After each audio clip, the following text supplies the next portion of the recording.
Welcome to another episode of my interview series. Today I'm talking to Lina Seiche of Little HODLers. Lina has got a really interesting background. She's from Germany. She lived all over, including Japan and Taiwan. She bootstrapped a very successful content business that's now based in El Salvador. And she is an advisor to President Najib Bukele in El Salvador, where she apparently works like 80 hours a week. Thank you for coming on, Lina. Thank you for having me. Yeah, possibly. I don't know how that happened. Just the job becomes part of you. Yeah, I guess running a country turns out to be a lot of work, and once you get involved in it, it probably pulled you in. I don't run the country, so that must be even worse. Yeah. So we met last month at President Bukele's inauguration, and it turns out we both lived in Japan and Taiwan, which is pretty funny. Most people have not lived in that pair of countries. So let's, for starters, I guess, tell me, how did you get the travel bug growing up in Germany? I have no idea, but I know that when I was 12, I decided that I would move to Japan, actually. And, actually, there's a lot of Germans, like, in my age group that are really into Japan because we had this TV channel that used to, like, broadcast anime every day after school. But most people would grow out of it, and I kind of grew into it. So I decided when I was 12, as soon as I can, as soon as I'm 18 and finish school, I'm going to Japan. So I actually did that, and I did, did a working holiday trip, so to say, worked as a waitress in a Japanese resort town.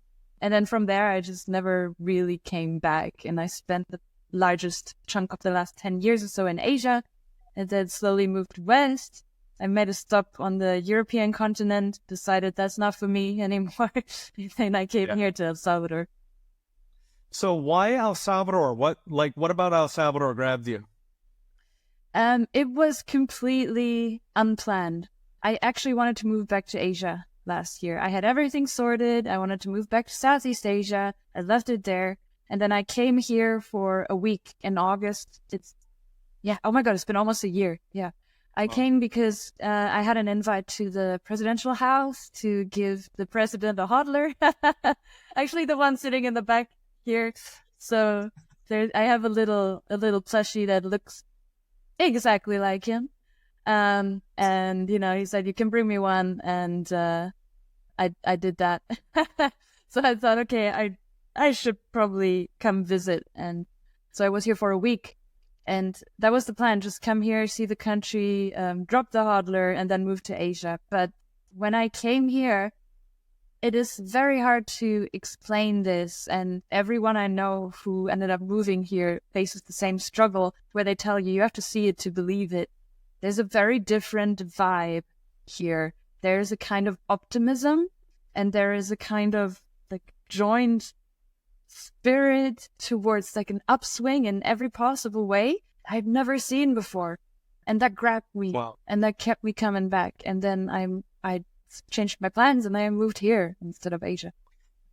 So it all started with making a plushie of the president, and then he invited you? Do I have that right? Yeah, basically. So I've had my plushie business for 3 years or so now, which started with comics. And so I did Bitcoin comics, started doing these, and then I turned my characters into plushies, basically. And I created some comics on El Salvador when they made Bitcoin legal tender, which was obviously there was a lot of content there because a lot of people started complaining and started saying like, oh, but that's just such a small country. That doesn't even matter if they accept Bitcoin. I remember that. Yeah. So it gave me a lot of content. And when that went down, that was when the president started following me on Twitter because I could see like the comics. And so I actually first met him in Istanbul 2 years ago when he was on because I was living in Istanbul at the time, and he was on a state visit. That was the time where he was coming to meet Erdogan, and everybody said, oh, he's gonna orange pill him and they're gonna mine Bitcoin in Turkey, which didn't happen. But anyway, around the time, not yet. Yeah. Well, that's a different topic. So around the time, that was the first time I met him, because then he asked me for a HODLer, and I brought him a HODLer, And after that, I made the Bukele HODLer. And so I brought him that one too. So now he has 2 HODLers. Yeah. I buy my presidential meetings with HODLers. No, that's actually a brilliant way to do it. That's absolutely brilliant. So yeah, you got to make plushies of world leaders, and one by one, they're going to try to lure you to their countries. All right. So tell people how, I guess the first question is, tell people a little bit about your business. So it's called The Little HODLer. Was it planned? Was it kind of accidental? How did you start it? It was not planned. A lot of these things that I do were not planned at all. They just, like, opportunities come and then you kind of grab them, I guess. I was doing comics for fun. So I was just drawing comics about Bitcoin, basically because I've been on Bitcoin Twitter for a while, and Bitcoin Twitter can get very heated, right? And I'm a very agreeable person. I like harmony, but I knew back then, like 4 or 5 years ago, it was a time when these controversial Bitcoin hyper bullish super tweets were doing really well. And so I knew that these would get you engagement. And so I was kind of doing them, but I was always like, my default stress level was like up here because I didn't want the criticism. So at like one point, just randomly, I had the idea, like I had a thought about a Bitcoin comic, and I cannot tell you why. It just came to me. Like I just thought, hey, that would look good in a comic. And I just made a comic on PowerPoint, super rough, and I posted it. That was 2020, right after the halving. And that comic went viral. So that was my most viral tweet at the time. And I had not expected it. It just happened, really. But then I saw that maybe there was something there. And eventually, like, it took me like almost a year, but I ended up building on that, and I found a niche in the market, I guess, because if I had sat down, made a business plan, and thought to myself, look, I'm in this very technical, financial, male-dominated industry. I'm going to make comics and sell plushies. I would have been really dumb. But, it turns out that men have families and dogs and people they like, and men also like plushies, I have learned. Yes. So there you go. Yeah. Yeah, we were talking about that in El Salvador. I think both of our patterns were a little bit similar, where we were just kind of doing crap online. Like, we didn't actually have business. And like in both cases, something went viral. And at that point, it was kind of like the market spoke to you and said, it's like the market chose you and told you, drop every other project you've got. I want you to focus on this. And that's, I think, inspiring for a lot of people who might be listening, who have a lot of things to say. They might have unique interests, unique point of views. Somebody who can draw interesting cartoons that engage people and then turn those into plushie, right? I mean, that's actually a skill set. So, maybe you could sort of be inspiring to other people to follow your path. Now, I want to ask you a little bit about so you started the cartoons, those were getting popular, and then you decided to make plushies out of those. So how do you source that? How do you produce it? I guess your team is partly in El Salvador. They're partly elsewhere. Yes, exactly. Lately, our team is slowly moving to El Salvador. I am on a mission to move all of them here. I am confident that I will be successful. But yeah, we're all over the place. And again, with the plushies, it was also just the thing that sort of happened. I wish I could say like I planned everything, but I didn't. I made a plushie, like a prototype, because I wanted to, because I liked it, because I wanted one for myself. And that was a journey too, right? So those are things that you then have to consider, like, where do you get it done, and how, and like you need to go through lots of revisions, you need to check the quality, you need to get it tested and certified for the different markets that you're selling. That was also something that had not considered until I was in it. And then you're like, okay, well, now I'm in it. Now I might as well go all the way. And I basically went through like months of testing suppliers and doing those things. People sometimes ask me why I don't produce in El Salvador. I want to. Everything's a process. It's still, I tried US suppliers. I tried in Germany. I ended up in China because China is by far the most competitive, and that it is what it is. And so we produce in China. We're a very good quality supplier there, and hopefully one day El Salvador. I'd love it, but it is complicated. Yeah, I was a marketing executive at a big toy company, Takara, and, it was a Japanese company, strong bias to producing things in Japan. They tried everything they could to produce in Japan, but honestly, at this point, China is just, the quality is amazing. They're responsive. If you need a last minute change to the product, or, it's very common that you have flaws in the production, and so you have to go back to the manufacturer. And even if there's like an existing, like we've already done up 100 units and you say, no, you did this wrong, they'll go back and fix it. I mean, it's just, it at least when I was in the toy industry, it was just light years ahead compared to even what you can do in a place like Japan or I imagine Germany. Yeah, exactly. So especially in our industry, I feel, and especially with like the kind of work environment that my company and I and my team, we are in, we need people who are flexible. And most of all, we cannot use like ego. That's a big issue sometimes. Like you wouldn't believe that ego often gets in the way of getting the job done. And we have made the best experiences working with Chinese suppliers. There's an understanding there of what's needed.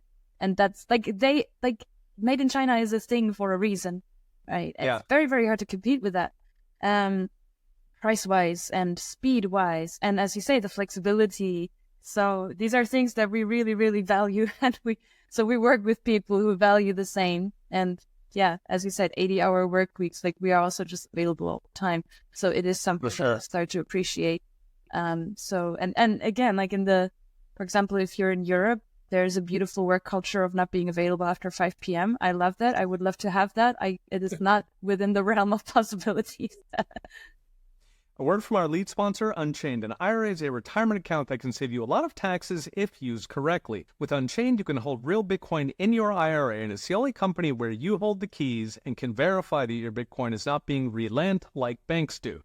We've seen futures-based ETFs underperform holding Bitcoin, so why settle for less? Go to unchained.com and until August 15th, save $1,745 on an IRA using promo code AUGUSTIRA. That's AUGUSTIRA. Now back to our show. Yes, right, because you're selling online, so you've got a 24/7 business, and if you've got some kind of problem with a distributor going into a store or something, you need that fixed faster than, it's 6 p.m. on a Friday and waiting 2.5 days. The other guy's not necessarily going to understand that. Absolutely.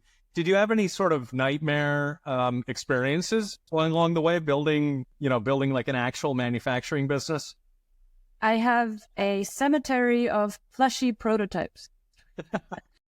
I will not I will never post this anywhere, but they look like they come out of a horror movie. It is absolutely horrendous. I have parked them in my dad's house. It took a long time to get to the HODLer the way he looks today, which is also, by the way, part of the reason why we went with a Chinese supplier, because I remember I was going with the US one. I was trying that, and first of all, it took forever. It was way too expensive. And there is a thing that they didn't have an eye for making things cute. And my stuff is very cute. It's very important that it's cute. And there's we found that over in Asia, they have a much better eye for that, which makes sense, obviously, right?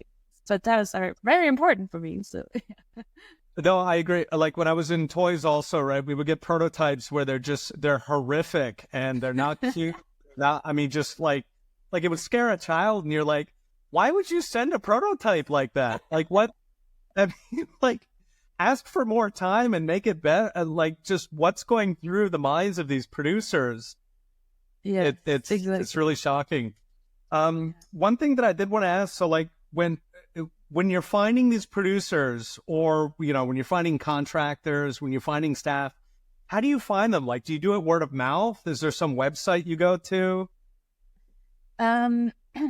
Well, oh my God, let me think. So in the beginning, I would have to go to the like job posting pages. I still do a lot through Upwork. By the way, Upwork is great. Nice.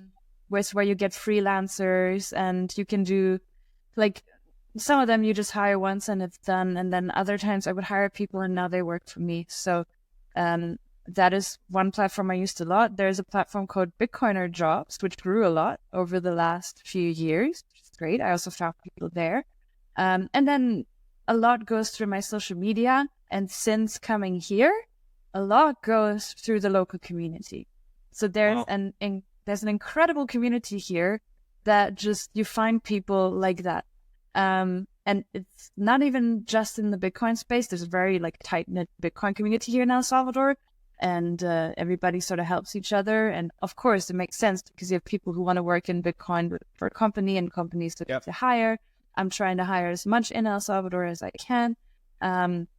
So that works. But even outside space, I feel like things happen very quickly here. It's very, like, I'm not used to this. I'm from Germany. Things don't happen quickly in Germany. I think they probably used to, but yeah, it seems like Germany's changed a bit. Not anymore. Yeah. Couple of decades. And one of the things that you mentioned, like working with people in the space, I mean, I think that's critical, right? Like, I also do that in the businesses that I run, where I want to make sure that there's some ideological alignment, partly so that people believe in the mission, right? So like, even if somebody is doing customer service, responding to customer problems, if they love the company, if they love the product, if they feel like you're part of a mission, they're going to work on a Sunday, right? They're going to be more committed. They're not just going to let things slide. They're not going to say, it's 5:01, I'll take care of it on Monday. You just get like a really different attitude. And of course, you can get that if you're hiring word of mouth, right? Because it's the friend of a friend and they don't want to screw over the mutual friend. But failing that, right? Like, not all of us have a friend who knows like a graphic designer or a customer service person who can work at, midnight Europe time. So, for those kinds of skills, finding somebody who's, either aligned in terms of Bitcoin, in terms of the mission of your business, ideologically aligned, that seems really important. I want to ask you about the Bitcoin community in El Salvador, but before that, if you could let people know, so how did you get into Bitcoin? How did you find it? I assume you went through all the, sort of standard stages of denial on Bitcoin, like, it's a fraud, it's, it's going to be banned, the kind of standard process, but talk a little bit about that. Yeah, I wish I had an epic story, but I got to Bitcoin through shitcoins. Yeah. Oh my gosh. You're repenting. Which shitcoin was it? Was it Ethereum? I don't know. I do not recall. There were so many to choose from back in the day. I pledged a fifth. No, I was working in marketing, and I was like, that's how I got through the whole ICO, whatever that was hype, 2017-ish. I got into the space just doing like social media and community management and those, like, there was this whole, like, there were like tens of thousands of my kind, right? So I was doing these kinds of jobs, and that's how I started getting to going to meetups and conferences. And that's actually how I got in touch with Bitcoin. Although, interestingly, I was in the space for, I would say, almost a year before I actually started seriously sitting down and considering Bitcoin and like reading some books and understanding that, hold on, actually there's something meaningful here. It's not just like weather forecast coin or something. Like, there's actually meaning behind this. And that's how I then pivoted and like was looking for something that had purpose, and I saw that in Bitcoin. I saw like the first thing that appealed to me about Bitcoin was the fact that I could own it. And that is probably still my number one, my number one thing that like grabs me with Bitcoin is that the money is mine. I don't have to ask permission to send it or receive it. Every time I deal with my bank, well, not every time, but lots of times when I deal with my bank, I have to justify myself for the transactions I make. I don't want to do that. That's my money. So with Bitcoin, I don't have that. Yeah, that was the first thing that grabbed me. It's really incredible how the banks act. Yeah, you almost have to like apply to get your money out. And there's like, what do they know that we don't know that makes them think that they're in control of this relationship? Like they know the money's not there. That's what they. Yeah, exactly. I don't know if you saw this. This just came out a couple hours ago, but the European Union is now, they're putting in this, they've been working on it for a couple of years, but they're putting in this rule where everybody in the EU has to report all of your assets. So all of the money you own, all of the crypto, any, corporate shares, any expensive watches, collectible cars. So you're going to have to report everything. And they're pitching it, all of us can join together to combat money laundering, but, this is pretty ominous.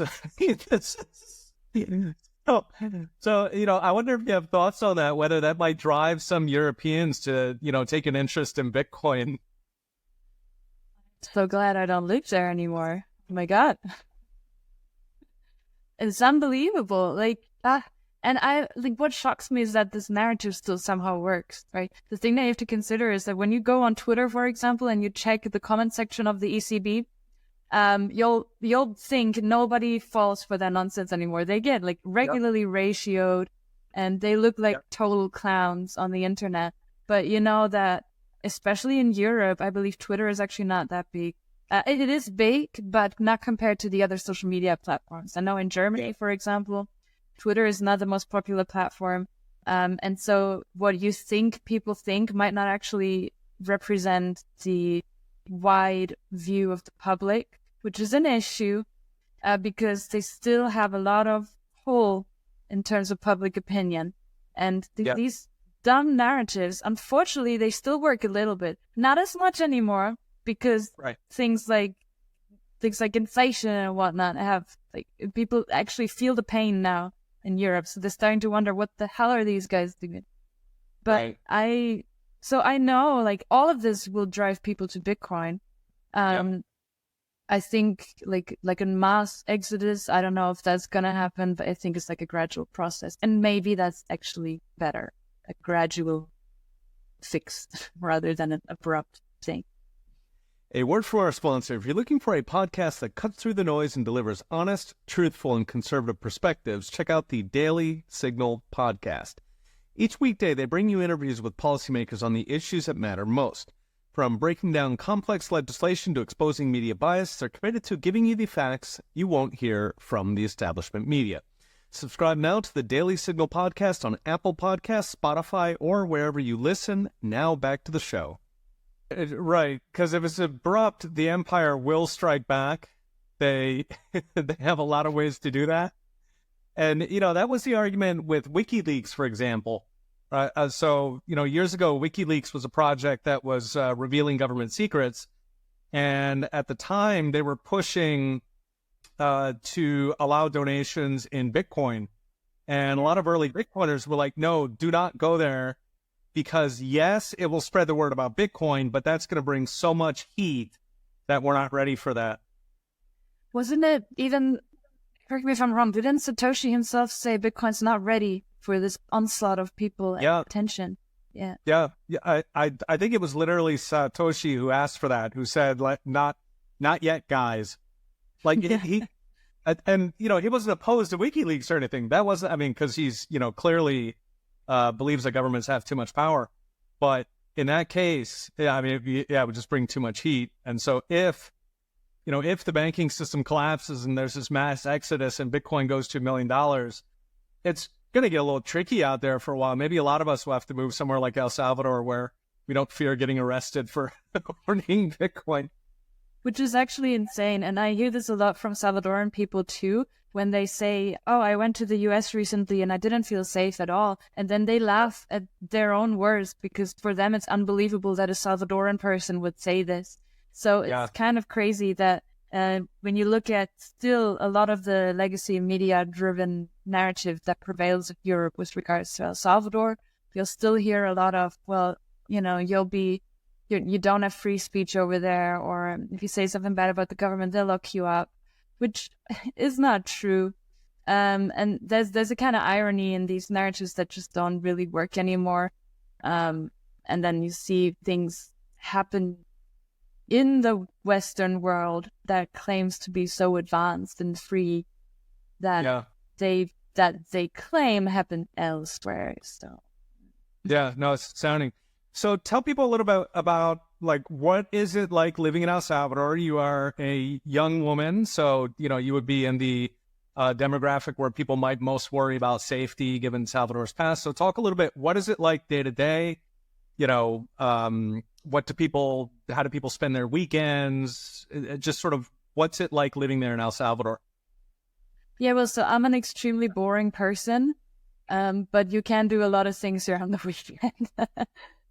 But I remember the first time I came here, even though I was in the Bitcoin space already and I knew that media lies, even though I knew there's a lot of nonsense being spread about El Salvador, even though I had met the president, I came here and I still had this feeling like, I don't know what's going to happen when I get there. I don't know what expects me there.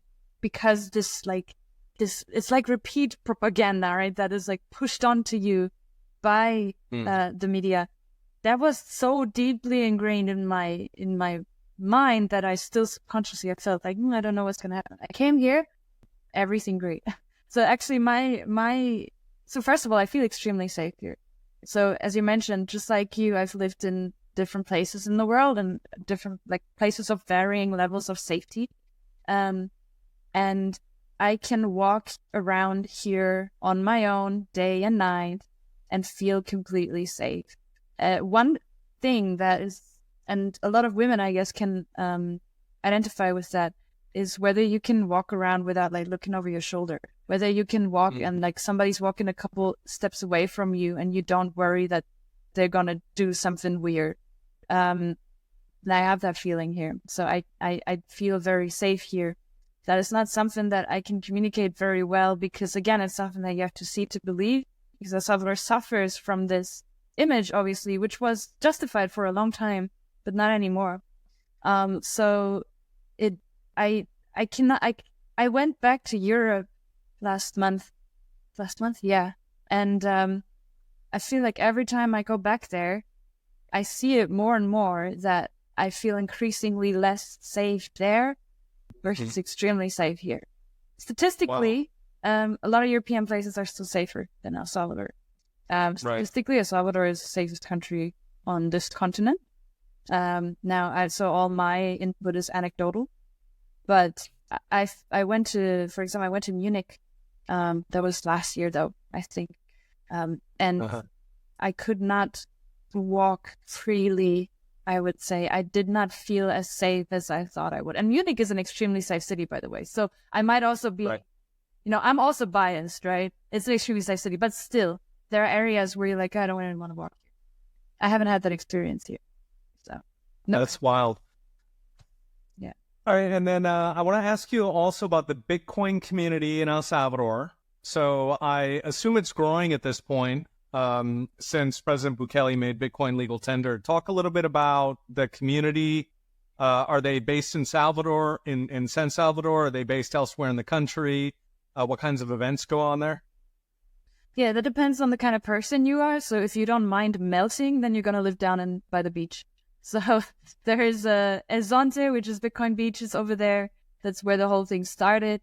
And a lot of people came and moved there. And a lot of Bitcoiners live there, actually. I could not. Oh my God, it's insane. It's beautiful, but oh my God. So San Salvador is the capital. It's like 45 minutes up north from the beach. It's elevated, so it's much cooler here. I'd say like normally like 28, 29, 30 degrees.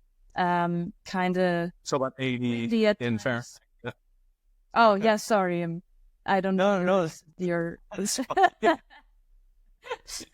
um, and so I find it much more livable here, and also I like walking to get like my whatever, my groceries or whatever. So a lot of people move here because it's very convenient. And then I mean, if you just want to chill and you want to hang by the beach, then you're down there. But you cannot cool off there. You go into the ocean, and it's like a jacuzzi. I'm not even kidding. Like normally it's like, oh, I'm so hot, I'm gonna swim in the ocean, but you just boil over there. Some people like it. I have a team member. He's also German, and he's lived here for 2 years. He lives down by the beach. He doesn't have air conditioning, and when he comes up here to San Salvador, he complains that he's cold. 30 degrees, 80 Fahrenheit. Like,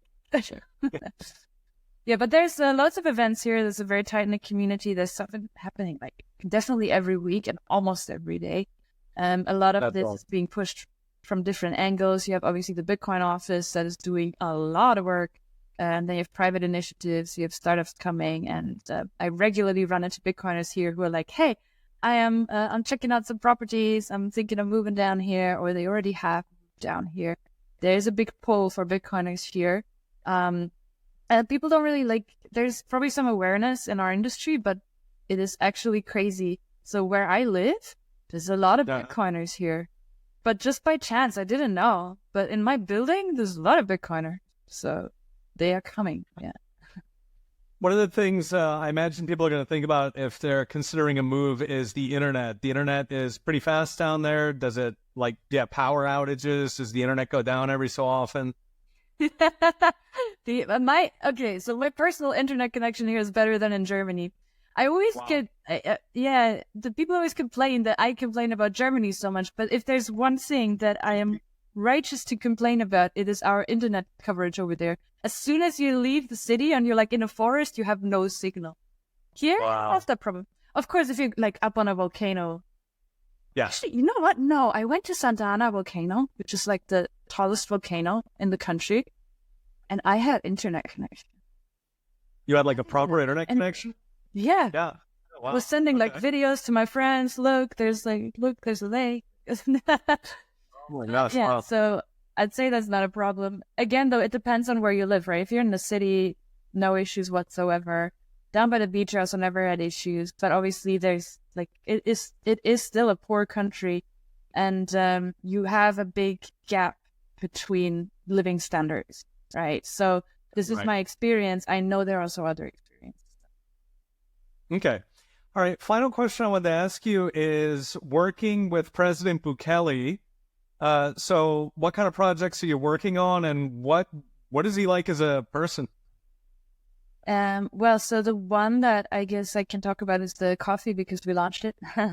Yeah. So he just launched his own coffee brand, which is called Bean of Fire. You got some? How is it?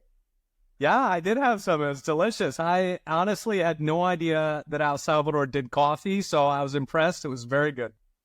Yeah, they actually have a very long history of making coffee, and there's a whole culture around it. It's actually, I believe, the most or second most exported product of El Salvador is coffee. Oh, wow. Yeah, but so, basically what happened was that his team told him, Mr. President, you need a hobby. And he said, okay, well, suggest a hobby to me. And then he picked coffee. And so he has a coffee farm on Santa Ana volcano. And they grow coffee there. And so over the last couple of months, they were preparing to create a brand. So the entire brand is his vision. And at some point he came and he asked, hey, you want to help launch this thing? There's a whole team working on this. They did everything. And then my team came in and supported the marketing side and the branding side of things. And yeah, so it's a very exciting project. I have personally, the thing that I like is the thing that I like the most is the notion, the idea that you have a head of state who is not just talking about fixing the economy, which is the focus at the moment in El Salvador. After they fixed the security situation, they're working on the economy, which you can see in various things that they're doing. But he is actually leading by example. And he is actually he's actually going out there and saying, hey, we in El Salvador make quality products and we want to export them to the world. We want the world to see this new side of El Salvador. And we want to, we can be proud of the things of our craft and the things we produce and the things we provide to the world. And he's not just talking the talk, he's walking the walk. And that I haven't seen that before. So he's like, he acts like a role model. And you can see this here. They're giving away free coffee to businesses every day here in El Salvador. And they're encouraging Salvadoran people to also, develop their entrepreneurial spirit. It is it's one of the reasons why things are different down here. Because you have leadership that works through common sense. And you have somebody who actually leads by example, as I said. So that's a huge, huge deal. And that's a huge impact. And you can see, the way you as head of state, I say this sometimes, he's basically like a massive influencer, right? He probably wouldn't like being called an influencer, but he influences, right? So as a head of state, you are a role model in the best case. And he actually takes that role. And that's one of the reasons why people love him, is because they see a head of state that they aspire to be like him. It's very powerful. We don't have it in many places in the world. And here you have it. Yeah, it's incredible. So much of the West at this point, there's almost a consensus on what the problems are, right? So security, debt, economy is not growing, education system, underfunded health. I mean, just it's the same mantra in almost every single Western country, and nothing is being done about it. Presumably because the donations are cutting one direction. And so, politicians might talk about it, but they're not actually going to do anything about it. So it's got to be disorienting to be in a society where the president actually seems to care about what's happening to his people. Yes, it's very different. Yeah. And again, like, he's setting these examples and it's making waves, right? So the thing is that being a politician is basically an insult nowadays, because people have been so burned by politicians who lie, politicians who just don't do their job, politicians who sit and collect their paycheck and use their connections for their own personal gain.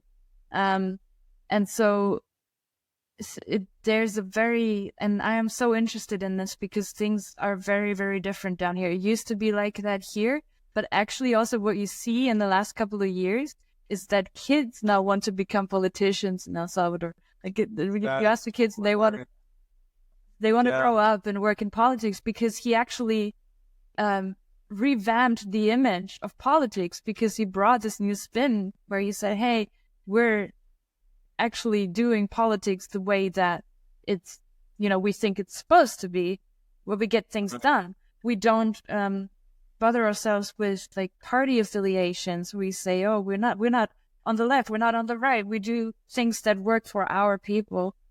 And then back to the coffee project, this is just like another example of like, I love this idea because it shows, that the president's also a person, and the president he knows what he talks about when he talks about the economy. Because obviously, before he was president, he was an entrepreneur too. So, I was going to say that it would be a great idea for politicians in general to just sort of go through a training process where, like, they have to start a business, they have to meet payroll, they have to deal with the regulations, like, where they can actually see what it looks like trying to, create jobs, trying to create prosperity, living and all of the barriers. Yeah, for sure. Money's not infinite. Sorry? Money's not infinite. You need to be economical. Exactly right. Like to, come and spend some time in the real world for a change. That'd be great. All right, so, Lina, I want to thank you for coming on. I really appreciate it. You can follow Lina on X at Lina Seiche. I'm going to put the link here in the visual. Yeah, I have to spell it. Yeah. I don't know if my pronunciation, I actually practiced it. Oh, no way. Thank you. It's really good. It's Seiche. Seiche. Yeah. Okay. You know, actually in Japan, people did a brilliant job at pronouncing it. So Japan, probably of all the countries I've lived, they did the best job at pronouncing my last name. They actually they actually make it sound nicer than it sounds in German. It's like, I just love the way Japanese sounds. It's such a soft language. Even my last name sounds better in Japanese. Sounds better in Japanese. All right, and also check out Lina's HODLers.com. I'm also going to put the link here. And Lina, is there anywhere else that people can find you? I mean, I'm on Instagram, but I don't know if that's like a thing. I don't know. X is good. Likely, but yeah, I guess no. I think young people are on TikTok now. Oh yeah, I actually, because for the coffee project for Bean of Fire, so we're using TikTok, and I'm seeing it. What's very interesting to me is because I'm a Bitcoiner, right? I'm in the Bitcoin space. We happen on X, and other platforms just kind of like they like take place on the side, and I will post stuff on Instagram, but it's not really my main audience is on Twitter or X or whatever. Yeah, pretty much all. With anything else, really, and you see this, for example, with the president, and you see this also, we see this with the coffee project right now. Any platform performs much better than Twitter. Twitter, I think, is for opinions. It's for controversies, for politics. It's for news. But for anything else, stuff, it happens on Instagram, it happens on TikTok, and oh my God, it happens on Facebook. I didn't even know. Right. That is a thing. Yeah, it's very interesting. So it's a good reminder of, sometimes it's very easy to forget that we all live in like sort of little bubbles, and life happens outside these bubbles too. It's good to remind yourself of that. Nice. But yeah, I'm on Instagram too. Whatever. Yeah. Okay. All right, good. We're going to find the link and we're going to put it in here as well. All right, Lina, thank you for coming on. I hope to do it again. Thank you so much for having me. Thanks for tuning in. Remember to subscribe so you don't miss an episode, and go to petersaintonge.com for daily videos and in-depth articles with charts and all the gory details. Okay, we'll be watching. See you next time.